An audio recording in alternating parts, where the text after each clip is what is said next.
Vamos a abrir la Biblia en 1 Timoteo, capítulo 1, versículos del 12 en adelante.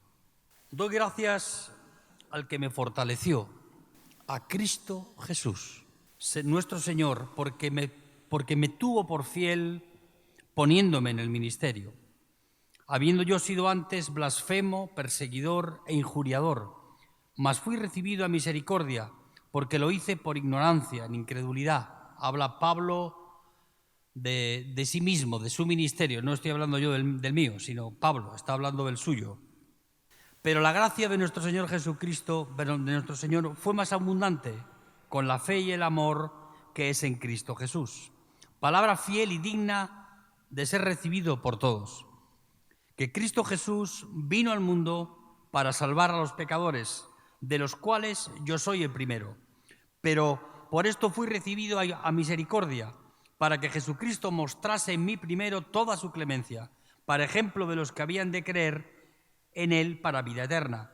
Por tanto, al Rey de los siglos, inmortal, invisible, al único y sabio Dios, sea honor y gloria por los siglos de los siglos. Amén. Amén, hermanos. Esas palabras de Pablo dirigidas a Jesús son palabras que dirige a alguien que Cristo es el Rey en el interior de su vida.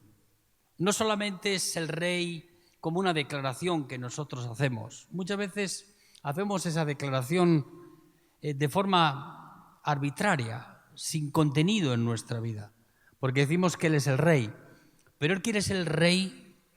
No el Rey para sentarlo en un trono y que lo podamos adorar, que lo podamos, darle honra y gloria por lo que ha hecho, sino porque Él es el Rey de nuestra vida.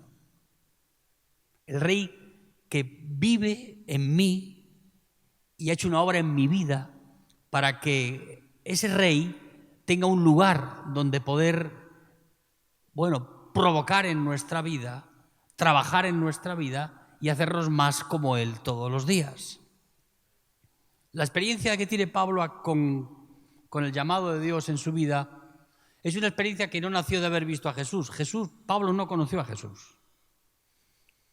La obra de la que está hablando Pablo aquí y la cual él glorifica al Padre diciendo que Él es el Rey, es una obra que hizo sin haberlo conocido a Jesús. Jesús se convirtió en el Rey en el interior de su vida sin haberlo conocido. Es como nosotros. Y él utiliza siempre un término cuando se dirige al Señor, que es el nombre que Jesús tiene después de haber sido glorificado, haber resucitado y estar sentado a la diestra de Dios. Tú en la Biblia vas a ver que la Biblia está escrita de tal manera que no se contradice en absoluto, dándonos como una forma clara cuando habla de Jesús, cuando habla de la divinidad de Jesús, porque Jesucristo eran dos. Era la divinidad y era el hombre como nosotros. Ahora, cuando Jesús fue resucitado, cambió de nombre. Ya no es más Jesucristo, ahora es Cristo Jesús. Cristo es el Cristo glorificado, aquel que venció a la muerte y al pecado. Es el hombre que está sentado a la derecha del Padre, porque hoy en la Trinidad hay un hombre sentado allí. Puede parecer inverosímil y hasta parecernos completamente absurdo que Dios haya hecho una obra para sentar a un hombre en la Trinidad. La Trinidad en un principio estaba en un estado, en una dimensión que eran Padre, Hijo y Espíritu Santo y no tenían forma. No podemos vislumbrar, ni la Biblia dice cómo es eso. Sabemos que son espíritu, no podemos decir cómo es eso. No podemos explicarlo, ni siquiera poder explicarlo. Estaban en una dimensión diferente a la nuestra. Ahora, vemos que Jesús, para salvar los pecados de nuestra vida, se tuvo que hacer hombre. Y cuando Él murió en la cruz y resucitó en un cuerpo glorificado con forma de hombre. Hoy, si se pudiera abrir el cielo, como le pasó a Esteban, que se corrió 2 minutos la cortina del cielo y él vio a Jesucristo en una dimensión donde ahora es visible y va a estar así por toda la eternidad. Eso nos tiene que mostrar en nuestra vida que la obra que Dios vino a hacer a este mundo, la vino a hacer encarnado en uno de nosotros. Él no era como nosotros, Él no tenía pecado, pero era un hombre como nosotros. Y él, en esa apertura que tuvo hacia nosotros, nos permite que cuando creemos en él podamos recibir la vida de él en nosotros y podamos ser glorificados como lo fue él el día que el Señor nos lleve a su presencia. Amén, hermanos. Qué bueno es saber que Cristo murió por nuestros pecados, que Él es nuestro Salvador. Y Él no solamente va a ser nuestro Salvador, Él quiere que tú le tengas como el Rey de tu vida. No solo como una declaración que hacemos, sino como una experiencia personal en nuestra vida. Él es el que conduce las decisiones de mi vida. Él es el que en mí, dentro de mí, pone su trono y establece su reino en mí, dentro de mí. Y la vida que ahora vivo, la vivo bajo la dirección de ese Rey que vive en mí. Si el Rey de Reyes y Señor de Señores no vive en nuestra vida, algún otro rey va a ocupar ese lugar. En España podemos ver un caso muy singular de la monarquía española. Bueno, en España hay dos reyes. Está el rey Juan Carlos, que le llaman rey emérito. Rey emérito significa que es una persona que dejó su cargo, se ha jubilado, ahora recibe honores porque el trabajo que hizo en su vida, el estatus en el que ahora vive, merece esa honra y esa gloria y ese beneplácito, esa expresión de gratitud. Y luego tenemos el rey al cual Juan Carlos, cuando abdicó, puso como rey, que es su hijo, Felipe VI. Eso pasa muchas veces igual entre los cristianos. Nosotros tenemos a Jesús como un rey emérito. Sabemos que cumplió con sus obligaciones en esa cruz. Hizo lo posible para que tú y yo podamos ser salvos. Ahora ocupa un lugar secundario en nuestra vida, porque hay otro rey que reina en nosotros. Y ese rey que está ocupando un lugar en tu vida, es el que tiene que Jesús hacer abdicar. Abdicar, ¿qué significa? Renunciar al trono. No para recibir honores y gloria después, sino abdicar porque ha muerto. Acabamos de ver la coronación del rey Carlos III en Inglaterra. Seguro que lo habéis visto por la televisión. Él, para ocupar ese cargo, tuvo que morir su madre. Porque su madre, con la fortaleza física que tenía como 99 años, y solo podía recibir el trono Carlos III cuando muriera su madre. Eso es lo que yo deseo que pase en tu vida, querido.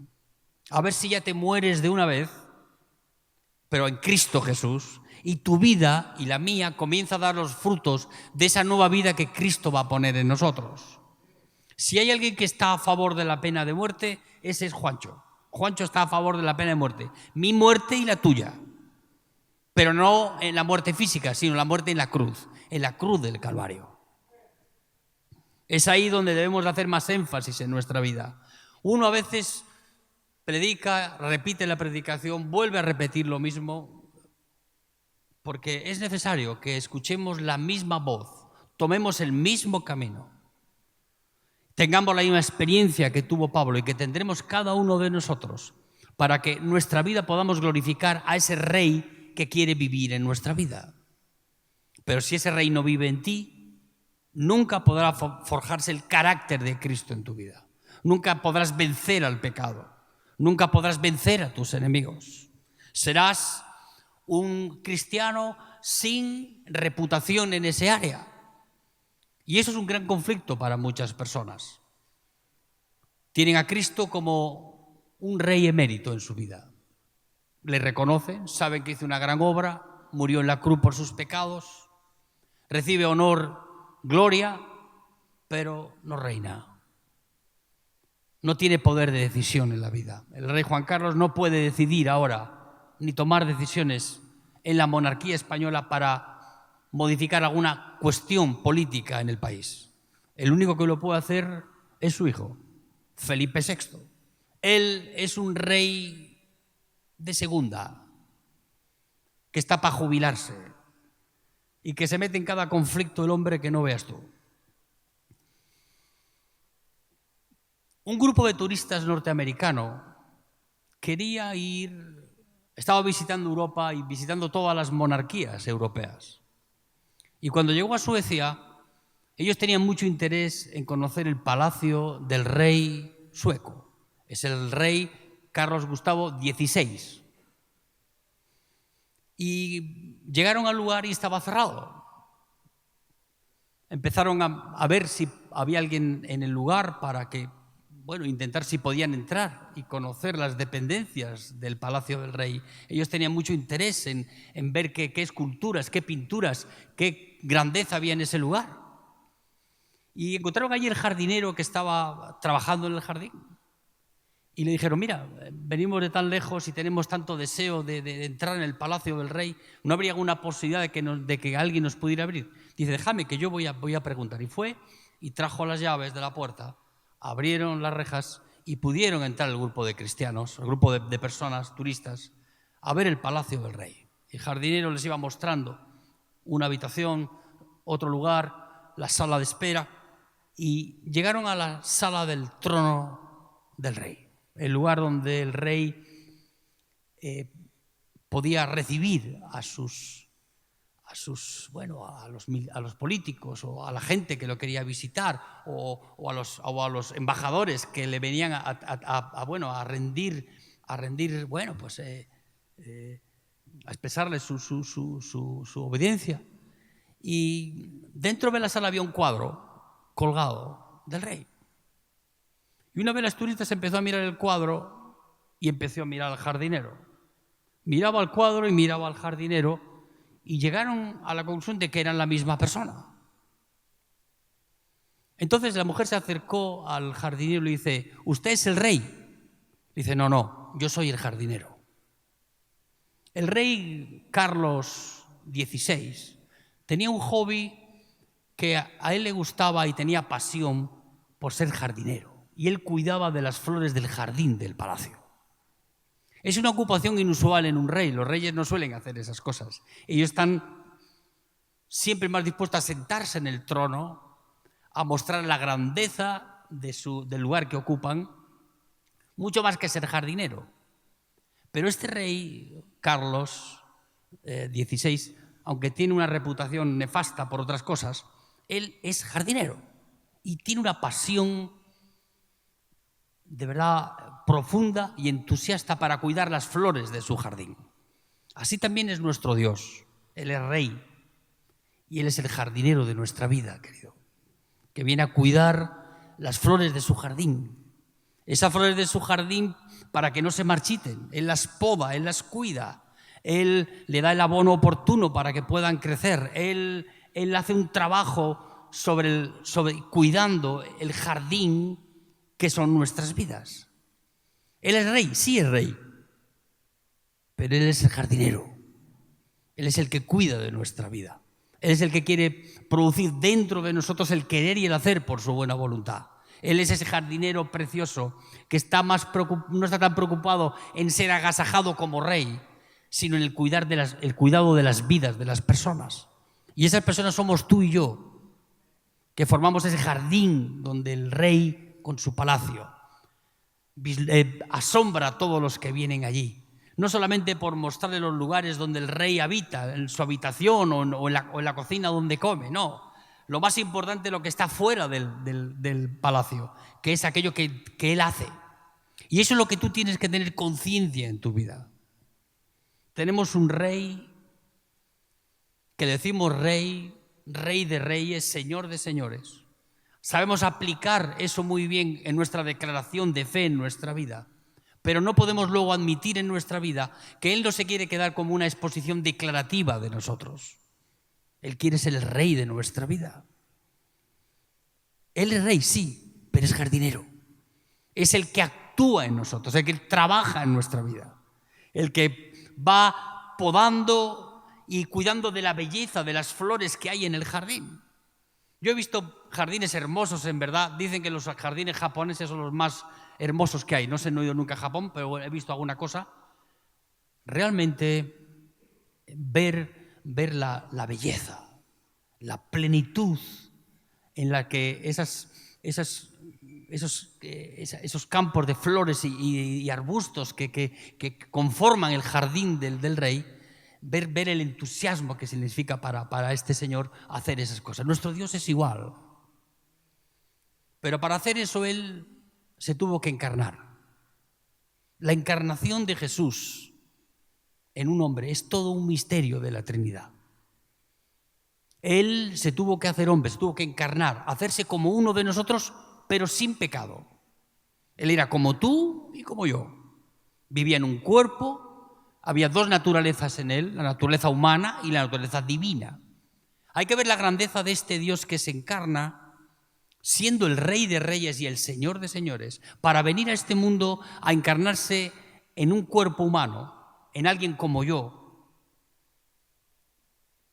Y Él lo hizo para mostrarnos su gran amor para con nosotros. Dios no puede tener comunión con nosotros si no se hubiera encarnado en su Hijo Jesucristo. Jesucristo es el mediador entre nosotros y Dios, pero Él se tuvo que encarnar, tuvo que hacerse carne. La primera realidad que vemos en la encarnación de Jesús es que Él se hizo carne para que tengamos comunión con el Padre. Ahora, desde esa experiencia, de esa dimensión en la cual Jesús está entre nosotros, tú y yo podemos tener comunión con el Padre. Si Jesús nos hubiera hecho hombre, nosotros seguiríamos explorando a un Dios al que no conocemos, pero que se revela en nuestra vida cuando Él lo hace a través de su Hijo Jesucristo. No solamente Él se encarnó para tener comunión con nosotros, sino que Él se despojó de su divinidad. Él se hizo hombre para salvarnos, porque Él tenía que morir en esa cruz. Y no podía hacerlo muriendo siendo Dios, porque Dios no muere, pero como hombre sí podía hacerlo. Él es nuestro Salvador y Él murió en esa cruz y solo podía morir en esa cruz siendo hombre. ¿Para qué? Para salvar a este pecador arrogante y presuntuoso, para salvar a este bandido de Juancho. La única forma de salvarlo era Jesús haciéndose hombre. Y Él vino. No vino en una carroza real, no vino precedido por un séquito. Él vino a encarnarse en Jesús. Nació en un lugar que era un lugar para que duerman los animales, lo pusieron en un pesebre de la forma más inexpresiva, más sencilla, hasta vulgar, te diría yo. Un Dios que se encarna para ser uno como de nosotros, pero lo hizo en la forma más humilde y sencilla que tú te puedas imaginar. Un Dios así viene a salvar a personas como yo, como tú. Personas que tienen deformado el carácter, tienen deformada su condición de vida, la visión de este mundo. Y Dios viene y se encarna en uno de como nosotros para poder salvar a los hombres. Eso es lo que dice Pablo aquí. Dice, el primero de los pecadores soy yo y el más grande de los pecadores soy yo. A veces, cuando nos vemos a la luz de la gracia de Dios, podemos ver cuán grande es nuestro pecado. Esa cruz nos muestra dos cosas: lo peor de nosotros y el gran amor que tiene Dios para con nosotros. Ella muestra lo peor de ti y de mí, cuán grandes eran nuestros pecados. Si Jesús murió en esa cruz lo que muestra es que tus pecados y los míos eran tan horribles, provocaban tanta enojo a Dios, tanta conflicto al Señor, que tuvo que mandar a su propio Hijo. La única forma de redimirnos de nuestros pecados era que Jesús se hiciese hombre y que muriese en una cruz. Por eso vemos la figura de Jesús como un ser humano. Los seres humanos no queremos eso para nuestra vida. Los seres humanos queremos ser proclamados dioses. Hay un Calvario y hay el Olimpo. Hay personas que quieren hacer a los hombres dioses. Esa es la incorrección humana. Ese es el conflicto humano de nuestra vida. Los dioses que están en el Olimpo primero fueron hombres, luego fueron declarados dioses. Jesús viene de otra manera diferente. Él, siendo Dios, se hace hombre. ¿Para qué? Para venir a vivir en mí, para quitar de mi propia vida el deseo de ser como Dios. El pecado que Adán y Eva cometieron en el huerto del Edén fue cuando la serpiente inoculó el veneno en una porción suficientemente abundante para que ellos quisieran ser como Dios. Uno puede decir, bueno, eso ocurrió hace 6.000 años. ¿Qué tengo yo que ver con ese asunto? No, el mismo veneno que corre por las venas de Adán y Eva corre por las mías y las tuyas. Porque tú y yo hemos heredado ese deseo insatisfecho en nuestra vida de no aceptar lo que somos para querer ser otra cosa que no podemos ser. Y todos los hombres, en alguna medida, quieren ser como Dios. No en la pureza y la santidad de este Dios al que vamos conociendo, sino ser como Dios en la independencia de nuestra vida, en la independencia de tomar nuestras propias decisiones, en la independencia de no dar cuenta a nada ni a nadie de aquello que hacemos, de dar como válidos nuestros objetivos, por muy inmorales que puedan ser, de querer vivir una vida lejos de la presencia de Dios, lejos de ese gran amor que Cristo en esa cruz nos muestra, para vivir una vida autónoma, independiente de Dios. La única forma de ponerte un antídoto en tu vida para hacerte ceder en esa actitud en tu vida es que Cristo venga a vivir en nosotros. Él es el antídoto para que tú dejes de buscar satisfacción en ti mismo, en aquello que tú haces, para admirarte a ti mismo más que a los demás, para que tú solamente sueñes con que los demás te admiren, te aplaudan y tú seas el número uno en tu barrio, en tu casa o en la iglesia. Ese deseo arrogante de todos nosotros, que tú puedes trasladarlo a todas las áreas de nuestra vida. Tú quieres ser el único. Tú quieres ser aquel que oscurece a los demás cuando están los demás contigo. Tú quieres ser el más sabio, el más listo, el más inteligente. Si pudieras por ti mismo ser el más atractivo, lo hacías. Somos el centro de nuestra vida. Y ese veneno que inoculó la serpiente es un veneno que nos hincha, nos hincha en el sentido de que nos produce una arrogancia tan grande en nuestra vida, que la única manera de poder poner un antídoto dentro de nosotros, cegar ese veneno que hay dentro de ti, es que Cristo venga a vivir en nuestra vida. Él en nosotros. La encarnación de Jesús es realmente un hecho glorioso. Ninguna mente humana hubiera podido pensar para redimir a cada uno de nosotros, que Él se tenga que hacer hombre. Es una cosa inexplicable, pero tiene una explicación positiva y real para nuestra vida. Tú y yo no podíamos ser redimidos de nuestros pecados si alguien no hubiese muerto para cumplir con la pena, el castigo que nuestros pecados merecían. Y eso tuvo que ser un hombre. No podía ser Dios. Dios no puede morir. No va a morir. Dios es eterno. Él es el Rey de reyes, inmortal por todos los siglos. Él no se cansa como nosotros, no tiene fecha de caducidad como los alimentos en el supermercado. Nosotros sí tenemos fecha de caducidad en esta vida. En la próxima no, pero en esta sí. Y esa encarnación de Jesús tú tienes que ahondar en eso en tu vida. Alguien desde los cielos vino para hacerse como uno de nosotros, sin pecado, para tener comunión con nosotros y para que en su resurrección encarnarse en nuestra vida. Un Dios encarnado en mí, que vive dentro de mí. No vive solamente porque yo lo declaro con mi boca, sino porque su hacer en mí, su carácter en mí, su presencia en mí, dan garantía de que ese Dios es un Dios real y que es capaz de llevar a morir a este pecador todos los días a esa cruz y darnos la vida que recibimos en su resurrección en nosotros. Y esa es la vida donde el Rey de Reyes y el Señor de Señores se va a hacer Rey en nuestra vida. No es antes, es después de morir. Es después de esa muerte en la cruz que tú y yo recibimos esa vida. Y esa es la vida donde Jesús reina. No es en la otra vida, no es en la vida, en esta dimensión donde vemos el reino de los cielos, que cada día es más imperceptible, no entre nosotros, que puede verse, pero sí en el mundo exterior es completamente inaceptable ya. No hay lugar donde podamos mostrar la grandeza de nuestro Dios, el amor de nuestro Dios. Jesús vino y se encarnó en uno de nosotros. No solamente para morir por nuestros pecados en esa cruz, sino para Él venir a vivir en ti y en mí. Jesús en la Biblia, el Padre lo hace figurar primero como un profeta.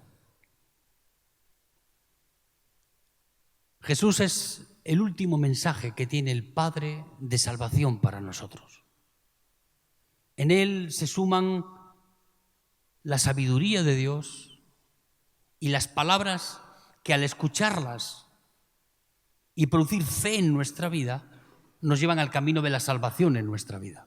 Vamos a leerlo en Hebreos, en el capítulo 1, versículo 1.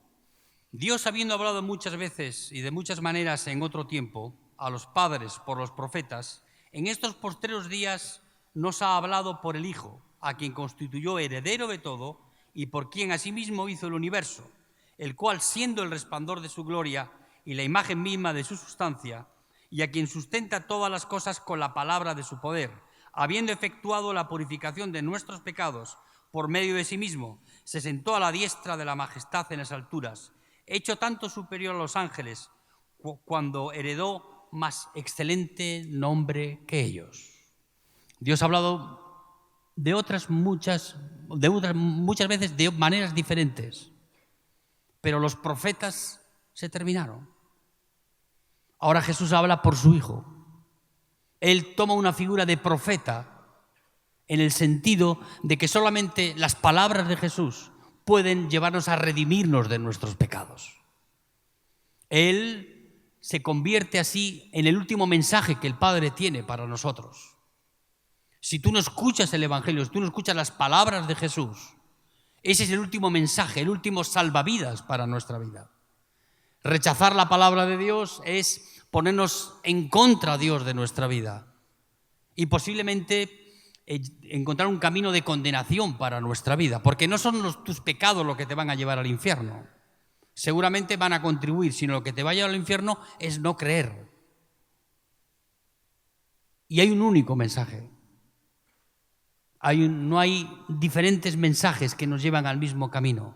No, hay un solo mensaje que nos lleva al camino, que es el camino de la vida eterna. Y ese mensaje está condensado en Jesús. ¿Por qué hablamos de Jesús? Porque es el único camino, la única verdad y la única vida.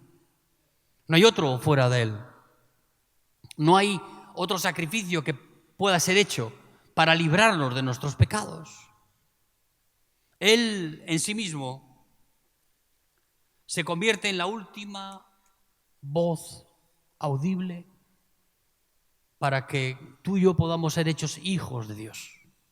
Podamos dejar de ser hijos, no de Dios, sino de otra cosa, y ser hechos hijos de Dios.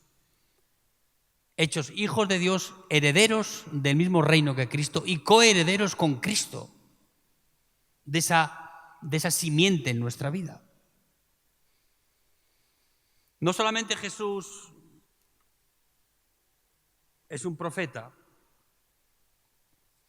sino que Jesús es un sacerdote. Hebreos capítulo 8, vamos a leerlo un poquito más adelante, capítulo 8, versículo 1. Ahora bien, el punto principal de lo que veníamos diciendo es que tenemos al sumo sacerdote, el cual se sentó a la diestra del trono de la majestad en los cielos, ministro del santuario y de aquel verdadero tabernáculo que levantó el Señor y no el hombre. Vemos aquí que el escritor de la carta a los Hebreos nos dice que Jesús es el último sacerdote. Y Él está sentado a la diestra del Padre.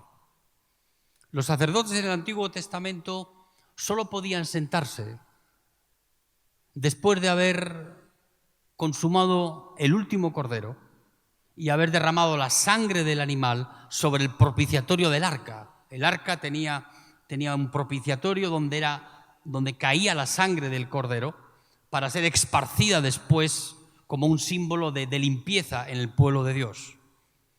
Pero el sacerdote solamente podía sentarse en su trono, sentarse en el lugar de reposo, después de que había llevado a la muerte el último cordero. Nuestro Señor Jesús, que es el Rey de Reyes, Él está sentado a la diestra de Dios Padre. Él es nuestro último sacerdote. Él se sentó porque ya hizo una obra completa en esa cruz.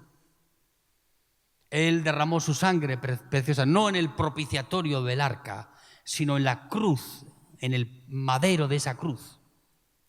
Y cuando tú miras a la cruz y ves que tu Redentor está proclamando la rescisión de nuestros pecados en esa cruz, tú te das cuenta en tu conciencia y en tu corazón que ese es tu Salvador. Y lo recibes en tu vida como tu Salvador. Él es el último sacerdote porque después de Él no hay otro. No hay otra forma en la que tú y yo podamos recibir perdón por nuestros pecados, podamos ser redimidos de nuestras culpas. Un joven marroquí había estudiado en las mejores universidades europeas. Se había forjado una experiencia en muchas áreas, porque él iba a ser seguramente un funcionario muy importante dentro del gobierno marroquí. Su padre, que era funcionario también del gobierno, era muy allegado al rey de Marruecos. Era su mano derecha, asesor, persona de confianza. Y cuando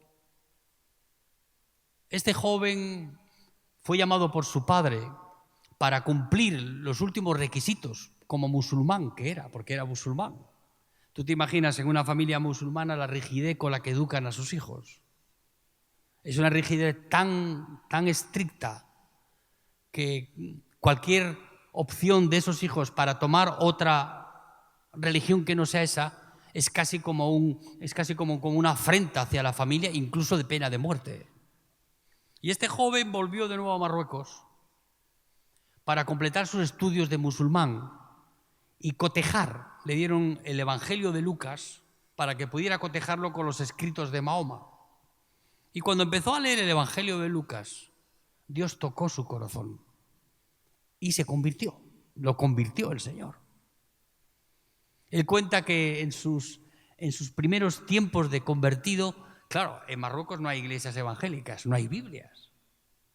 Para él lograr ir a una reunión y poderse congregar con algunos hermanos era una cosa que había que hacer, como el agente 007, a escondido y tomando 1000 precauciones para no ser encontrado en esa falta.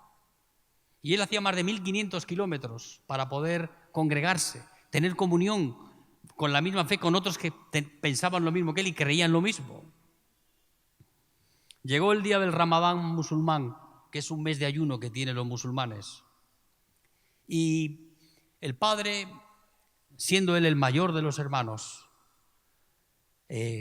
lo hizo venir a una reunión con su familia, la gente más querida de su familia, todas aquellas personas que forman los afectos más cercanos, amigos y funcionarios también públicos, ¿no? Y entonces llegó allí para él hacer el sacrificio del cordero. Los musulmanes también hacen el sacrificio del cordero. Y este joven tomó el cordero y le dice a su familia, a todos los que estaban allí: mi cordero ya fue inmolado hace 2000 años. ¿Tú te imaginas lo que ocurrió allí en aquella habitación? Al padre le pegó un infarto, tuvo que ser atendido por médicos y él generó un odio tan profundo en sus propios familiares que tuvo que huir. Gracias a Dios le salvaron la vida, porque eso en Marruecos o en algunos países islámicos es sentencia de muerte. Proclamar otro evangelio que no es el evangelio que ellos tienen. Y mucho más en una figura tan importante como la que era aquel joven. Un joven estudioso, un joven educado, un joven que han hecho una gran inversión en él en todos los sentidos y ahora venía a avergonzar a sus padres y avergonzar a aquellos funcionarios y a toda su familia, diciendo que ese cordero que iban a inmolar no servía de nada. El único cordero con el cual tú puedes celebrar tu Pascua es el cordero que murió en el monte del Calvario, hace 2000 años atrás. Yo estuve en Israel en el 2011 y yo quería ir a ver el monte del Calvario, claro. Para mí es el lugar más importante de Israel. Es en el lugar donde Jesús murió. Hoy ya no es un lugar tan visible, pero cuando miré aquel lugar y miré la gracia de Dios y miré mi propia vida, dije, ese es el lugar donde Cristo murió y es el lugar en el que Cristo me llevó a morir con Él, en esa cruz. Jesús no solamente es un profeta, Jesús no solamente es el único sacerdote que puede redimirnos de nuestros pecados. Él en la cruz, antes de expirar, dijo, consumado es. El precio ha sido pagado. Eso es lo que decía el sumo sacerdote después de haber degollado el cordero en el templo. Salía a la terraza, no la terraza, a la puerta del templo, y varios judíos con ellos tocaban el cuerno del shofar ese, que es una especie de ruido terrible que hacen los cuernos esos, y entonces decía en voz alta, el precio ha sido pagado, consumado es, el cordero ha sido muerto. Eso lo dijo Jesús también.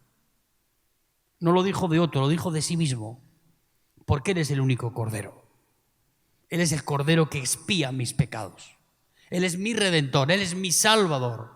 Yo no necesito ya ir de nuevo con súplicas a Dios para que Dios perdone mis pecados, cuando Cristo ya lo hizo en esa cruz. Lo hizo una sola vez y es suficiente para mi vida. Amén, hermanos.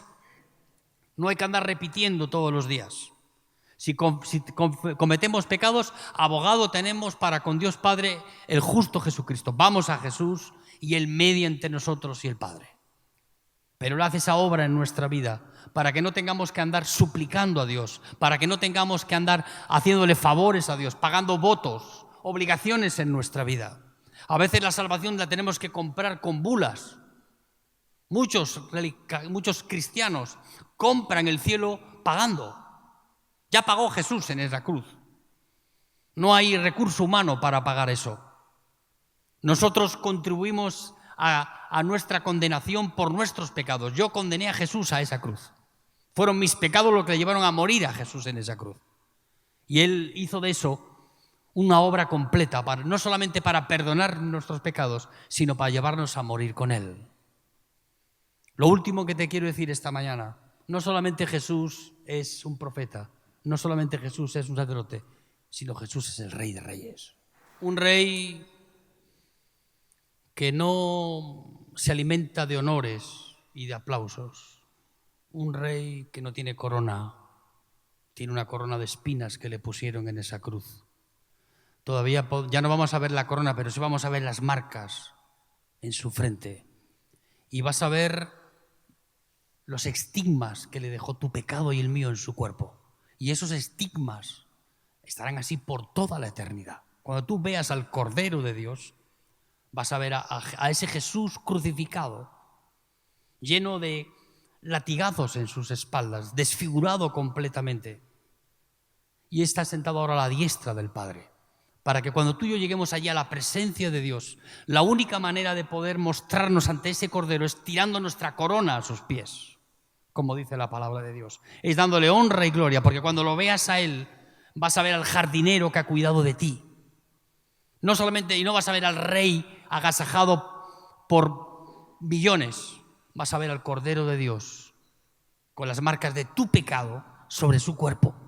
Fueron mis pecados los que contribuyeron a la muerte de Jesús. Algunos dicen, yo hice algo para salvarme. Sí, ya hiciste mucho. Pusiste el peso oportuno para llevar a Cristo a la cruz, que fueron tus pecados y los míos. No solamente Él es un profeta, no solamente Él es un sacerdote, sino que Él es el Rey de Reyes, el único Señor que quiere venir a vivir en nuestra vida. Ahora, para que Él venga a vivir en ti, tú tienes que morir. Tiene que abdicar el Rey que vive en ti. Creo que lo hablé hace un par de semanas aquí eso. Abdicar el rey. Si no, Jesús siempre será un rey emérito. ¿Qué es eso? Recibe honra, gloria. Sabemos que su sacrificio en esa cruz fue lo que me redimió, me salvó. Pero es un rey secundario, porque hay otro rey que reina y que sustituye al rey en nuestra vida por ese rey barato que vive en nosotros, que eres tú mismo, que es tu propia naturaleza caída, es ese Dios arrogante y presuntuoso que hay en todos nosotros. Uno dice, Juancho, ¿cómo puedes hablar así de ti mismo? Y hablo de sí mismo porque yo ya me voy conociendo un poco más. No me avergüenza decir lo que soy. Lo que no voy a crear es un impostor que vive en mí para decirte aquello que no es verdad. El otro día le voy a decir a una mujer, a la esposa de un pastor, decía, mi marido no predica lo que vive. Y claro, lo dejó como fuera juego al hombre. Además lo dijo en público. Si tú no vives lo que predicas, entonces lo que predicas no proviene, no tiene un origen que no es de ti, sino que es de Dios en tu vida. Pues tú y yo no podemos practicar el Evangelio si Cristo no vive en nosotros. El gran problema es dónde está nuestra vida. La Biblia nos enseña que nuestra vida tiene que estar en Cristo, no en la iglesia. Dios no te cambia por venir a la iglesia. Dios te cambia por ponerte en esa cruz y ponerte en Cristo. Y es en Cristo que Él te lleva a morir en esa cruz con Él. ¿Para qué? Para reducir a cero esta naturaleza caída, el viejo hombre en nosotros, y emerger de nuestra vida interior la vida que produce la presencia de Dios, los frutos del Espíritu Santo en nuestra vida, el carácter de un hombre que ya no está pensando en sí mismo, el carácter de un hombre que ha dejado de litigar, de luchar con su esposa, con sus hijos, consigo mismo, ese carácter litigante, reclamador que tenemos en todos nosotros. Hoy te voy a hacer una buena radiografía del viejo hombre. Ese hombre es el que tiene que morir en la cruz. Vamos a leer en Romanos capítulo 6. Este es el texto más extraordinario, o uno de los más de la Biblia para mí, porque cada vez que lo leo, cada vez que medito en él, veo cuán grande es la obra que Dios ha hecho y quiere hacer en nuestra vida. Él quiere ser el rey, no para abrir las puertas del palacio, para mostrarte las habitaciones reales. Él es el rey, pero él es el jardinero que quiere podar tu vida, que quiere trabajar en ti. Quiere que la belleza de su obra en nosotros mostrarla a los demás, a este mundo. Que cuando los turistas vengan a la puerta del palacio no solamente estén interesados en ver las cosas que los reyes les ofrecen, sino la obra que Dios está haciendo. Romanos capítulo 6. Romanos capítulo 6, versículos del 1 en adelante. Dice, muertos al pecado. ¿Qué pues diremos? ¿Perseveraremos en el pecado para que la gracia abunde? Muchas personas piensan que pecando más hay más gracia.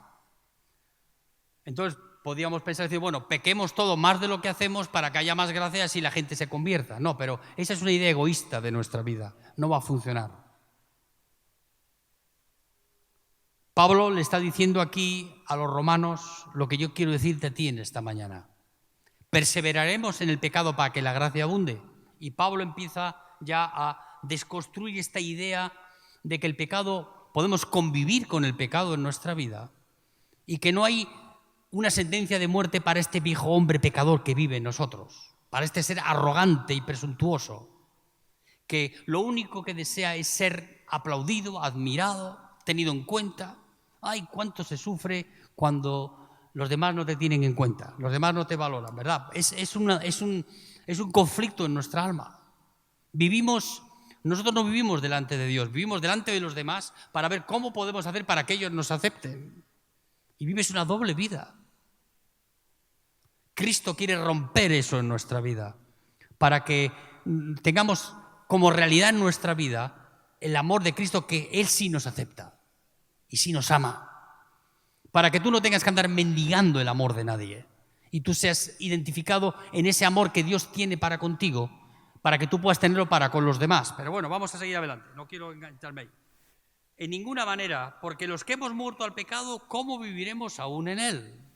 La pregunta que tengo que hacerte es, ¿tú has muerto al pecado? Alguno diría, bueno, Juancho, ¿es posible vivir sin pecar? Sí, es posible vivir sin pecar si Cristo vive en ti. Si este viejo hombre ha sido llevado a la cruz, muerto en esa cruz, y Dios dándonos la vida que Él recibió en su resurrección, que es la vida nueva. La vida nueva no es un conjunto de doctrinas que aprendes. La vida nueva es la vida espiritual que Dios nos da para que, enfrentándonos al pecado y a las cosas en este mundo, podamos salir victoriosos de ahí. ¿O no sabéis que todos los que hemos sido bautizados en Cristo Jesús? Recuerda aquí que está hablando, no habla de Jesucristo, habla de Cristo Jesús. ¿Quién es Cristo Jesús? Es el hombre glorificado. Es la divinidad viviendo en el hombre en el cielo. Ese es Cristo Jesús. ¿O no sabéis que todos los que hemos sido bautizados en Cristo Jesús hemos sido bautizados en su muerte? Porque somos sepultados juntamente con Él para muerte por el bautismo, a fin de que como Cristo resucitó de los muertos por la gloria del Padre, así también nosotros andemos en vida nueva. ¿Cómo podemos andar tú y yo en vida nueva? Pues tiene que haber ese bautismo. No es el bautismo en aguas que hacemos ahí en el aparcamiento, donde la gente se bautiza y es una forma visible de declaración y de proclamación en sus vidas de que en esa pileta de agua, al ser sumergidos por el pastor o por el hermano que haga el acto, después cuando sales de nuevo ya has muerto al pecado. Eso es lo que Cristo, esto es lo que Pablo nos quiere decir aquí, pero no en la pileta, sino en la cruz. Porque es en la cruz donde realmente va a ocurrir eso.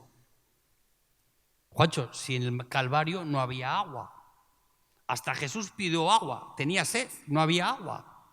Nosotros no hemos sido sepultados por el bautismo en aguas en esa cruz, hemos sido bautizados en ese bautismo por la muerte de Jesús. Es en su muerte que yo soy llevado a morir. Mi bautismo no es un bautismo de declaración pública de intenciones, no, es una realidad espiritual que va a ocurrir dentro de mí, que yo no te puedo explicar cómo es, porque no se siente, no se ve, solo se puede creer. Y el que cree que eso ocurrió allí y que Jesús le llevó a morir con él en esa cruz, es aquel que va a andar en novedad de vida. Es la vida nueva que Cristo nos da. Esa vida de abundancia que habla la Biblia de ella. ¿Dónde está esa vida? Esa vida precede de la muerte de este pecador. Vamos a seguir leyendo. Porque si fuimos plantados juntamente con Él en la semejanza de su muerte, si tú crees que Jesús murió en esa cruz y que Él te llevó a morir a ti en esa cruz también, dice la palabra de Dios en Juan 12:32. Y cuando yo fuere levantado, ¿qué dice la palabra? A todos atraeré hacia mí. Eso explicando en la clase de muerte que iba a tener Jesús. ¿Cómo iba a morir Jesús? En una cruz. ¿Qué nos está diciendo? Que el Señor nos va a traer a ti y a mí por la palabra para llevarnos a esa cruz. No para tener una evolución espiritual en ese instante, no, sino para que tú creas eso en tu vida y tú condenes al viejo hombre que vive en ti a sepultarlo juntamente con Cristo en esa cruz. Lo que muere en esa cruz no es la carne, es el viejo hombre.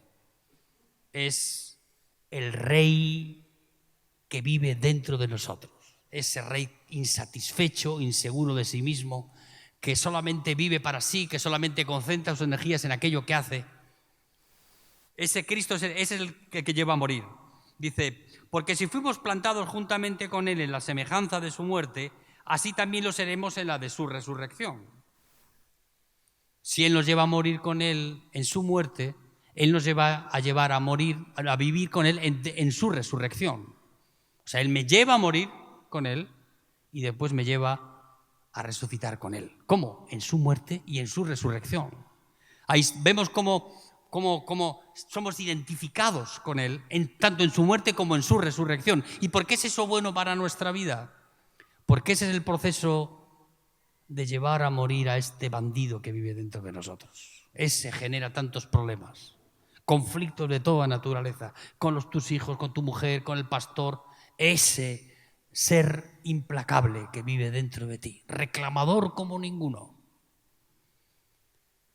Reclamador y reclamador, siempre reclamando, siempre pidiendo beneficios, siempre buscando lo suyo. Ese es el tirano que tiene que morir. Y Pablo nos está explicando aquí cómo va a ocurrir eso. Sabiendo esto, que nuestro viejo hombre fue crucificado juntamente con él. ¿Tú no lo sabías? Yo te lo estoy diciendo esta mañana aquí. Pablo te lo está diciendo. Sabiendo que nuestro viejo hombre fue crucificado juntamente con Cristo, para que el cuerpo del pecado sea destruido, a fin de que no sirvamos más al pecado. Porque el que ha muerto ha sido justificado del pecado. Y si morimos con Cristo, creemos que también viviremos con Él. Amén, hermanos. Tú tienes que leer esto una y otra vez, hasta que el Espíritu Santo te dé comprensión en tu vida. Y esa comprensión va a llegar porque es la palabra de Dios, y eso es lo que dice Dios. No es algo que yo me he inventado, algo que una teoría nueva que hay. No, eso lo dice el Espíritu Santo aquí, por la boca de Pablo. Si tú no crees a Pablo, cree a Jesús entonces, que Él lo dice también. Él nos llevó a morir en esa cruz. A ti y a mí. Él nos incluyó en su muerte. Dijo, ven aquí, querido. Vamos a terminar con ese ser arrogante que vive en ti. Ven. Y Él nos lleva a morir. ¿Cómo llegamos a esa experiencia en nuestra vida? Cuando creemos. Yo creo lo que dice la palabra de Dios. Yo creo que esta promesa que Dios nos ha dado a nosotros es una experiencia que podemos realizar todos los días en nuestra vida. Pablo que decía, cada día muero. Pero no moriste una vez, Pablo. No, cada día llevo a morir a este bandido a la cruz de Cristo. Y cuando se levanta en su arrogancia en algún área en mi vida, esa cruz es el antídoto que necesita. Cristo viviendo en nosotros lo que hace es producir el antídoto en nuestra vida para que ese veneno que hay aún dentro de nosotros no pueda generar algún conflicto en nuestra vida personal. Los mayores errores de nuestra vida provienen de este dictador que vive en nosotros. Sí, que se convierte en un tirano en nuestra vida. Tirano porque no haces aquello que quieres hacer, sino lo que no quieres hacer, eso haces. ¿Quién puede lograr transformar la vida de un pecador como nosotros? Solo la cruz y solo el sacrificio de Cristo en esa cruz. Esa cruz no solamente te expía de tus pecados, sino que nos invita por la fe a morir con Él en esa cruz. Claro, hoy vas a salir de aquí del culto y dices, bueno, Juancho, yo creo lo que dice la palabra, pero bueno, no lo puedo ver en mi vida practicado ahora mismo. Digo, bueno, date tiempo, porque si tú vives en esa conciencia en tu vida de que Cristo te llevó a morir en esa cruz, y Cristo, ahora ya no vives tú, mas Cristo vive en ti, eso se producirá en tu vida. No te quepa la menor duda. Porque no es bajo tu poder que lo haces, no es por tus habilidades que tú lo haces, sino por el poder del Espíritu Santo en nuestra vida. ¿Y quién se va a rendir al Espíritu Santo? ¿Quién va a poder resistir al Espíritu Santo? Es imposible. Yo lo creo. Como Rahab la ramera creyó a los emisarios que mandaron los espías y creyó a ese Dios, y su vida cambió absolutamente. Dejó de ser una prostituta, dejó de ser una mujer de mala fama, de una reputación nefasta, para convertirse en una hebrea, hija de Dios, que se casó, que tuvo hijos y que de su descendencia, de la descendencia de una prostituta, nació David.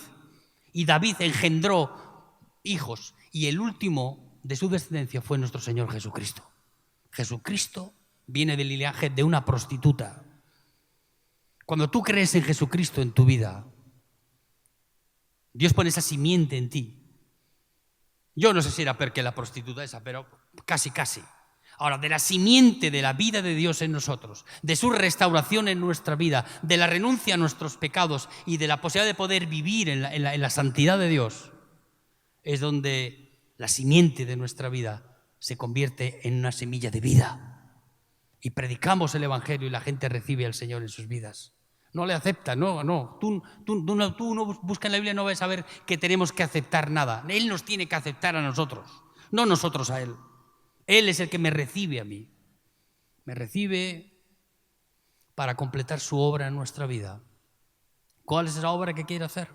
Redimirte de tus pecados y llevarte no de una oreja, sino por la palabra a esa cruz para acabar con ese tirano en tu vida.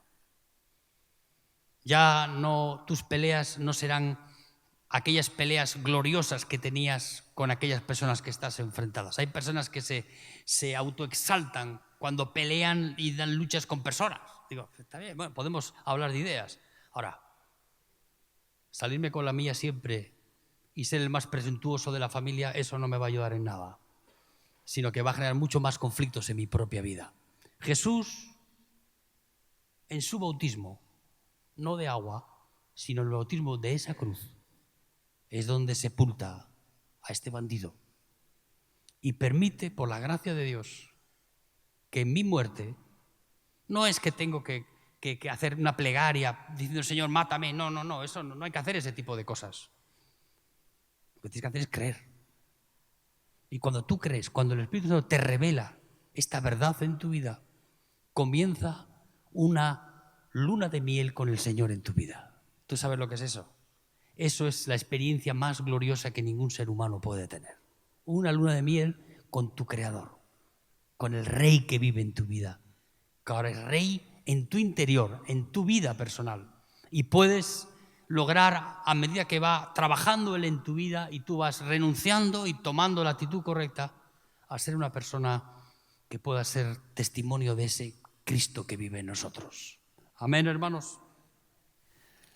Terminamos leyendo el versículo 9. Sabiendo que Cristo, habiendo resucitado de los muertos, ya no muere, la muerte no se enseñoreará más de Él. Porque en cuanto murió, al pecado murió por una vez por todas, mas en cuanto vive, para Dios vive.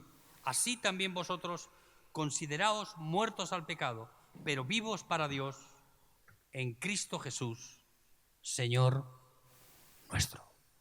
Amén, hermanos. Si hemos muerto con Cristo, viviremos con la vida que Él nos va a dar. Si tú no te consideras muerto al pecado, es porque tu vida no está en Cristo. Porque cuando estás en Cristo, tu vida te lleva a esa conciencia de cuán grande era tu pecado y cuán grande es la salvación que Dios ha provisto en esa cruz. Terminar solamente diciéndote una cosa más. Que lo que tiene más importancia en nuestra vida no es tanto lo que tú haces, sino lo importante en tu vida es cuánto le dejas hacer a Dios en ti. Ese es el punto en nuestra vida. Pero para que Él haga algo en nuestra vida y tenga el dominio, el control de nuestra voluntad, tenemos que ir a esa cruz. ¿Cómo vamos a esa cruz? Pues Pablo iba cada día en la debilidad que lo hacía depender del Señor. ¿Para qué? Para llevar a ese tirano que vivía en él y que todavía daba muestras de que estaba vivo. Pero él en su caminar con Cristo, en el seguir a Cristo en su vida, porque él no conoció a Jesús. Él le sigue como tú y como yo, por fe. Él ve en el Cordero algo que no veía yo. Él tiene más revelación que podamos tener nosotros. Pero él encontró el camino donde en su vida personal podía ser más fructífero y podía ser luz para otros, vida para otros, cuando la vida de Dios corre por las venas de su corazón. Amén, hermanos. Vamos a terminar orando esta mañana.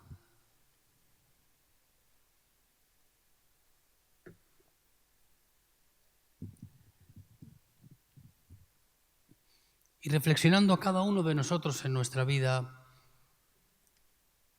de que no sigas indultando a ese Dios que vive dentro de ti. Ponle fecha de caducidad, querido. Ese es el verdadero enemigo de nuestra vida. También tenemos otros enemigos, ¿no? Pero ese es uno. Es el menos visible, pero el más visible en nuestra vida. No ocupa lugar, pero domina nuestra vida.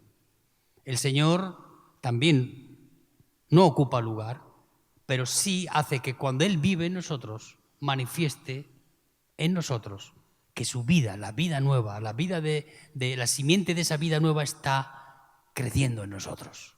¿Y para llevarnos a dónde? A morir cada día. Seguir a Cristo.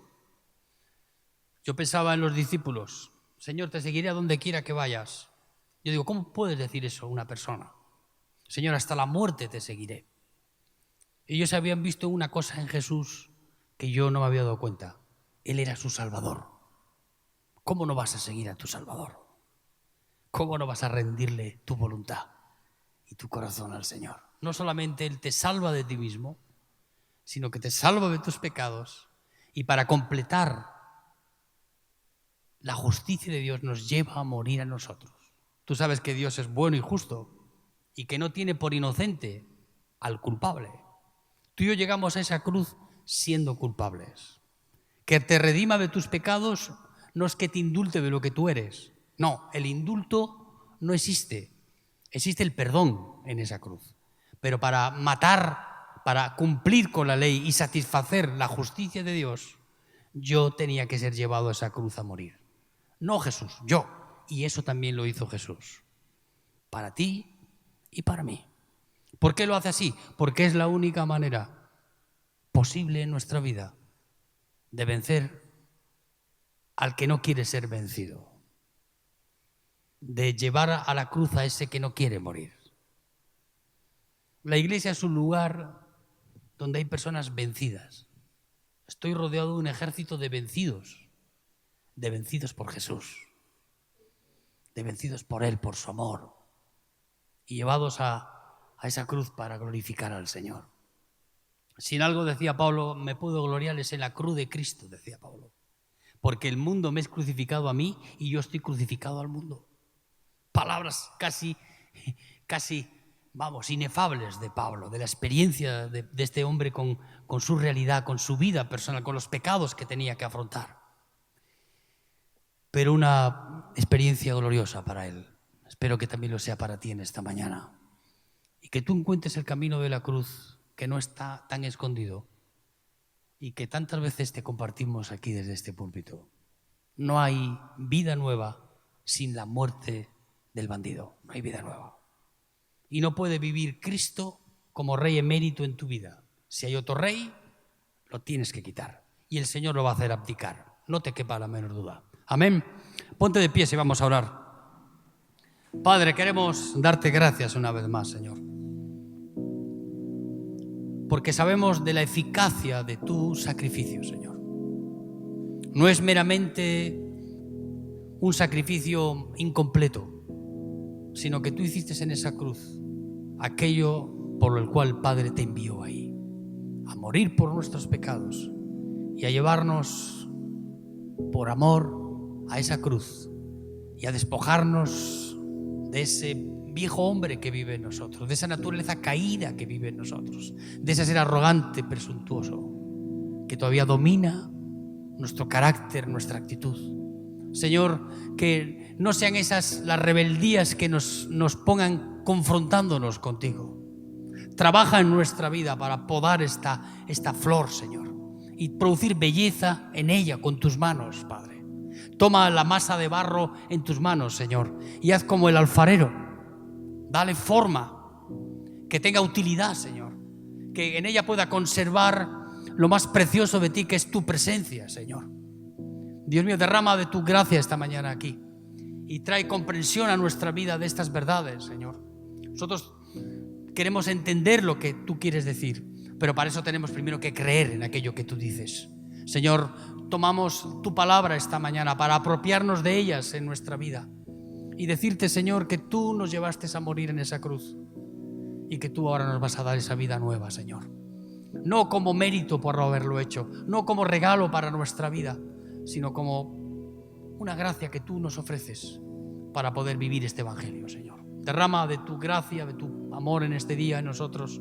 Permite que podamos, bendito Dios, explorar lo que tú hiciste en esa cruz, Señor, y de esa manera poder ser un instrumento en tus manos, ser graciosos delante de los demás y poder llevar así tu palabra allí donde vayamos. Bendice mis hermanos, bendice el resto de este día, Padre, en el nombre de Jesucristo. Amén, Señor.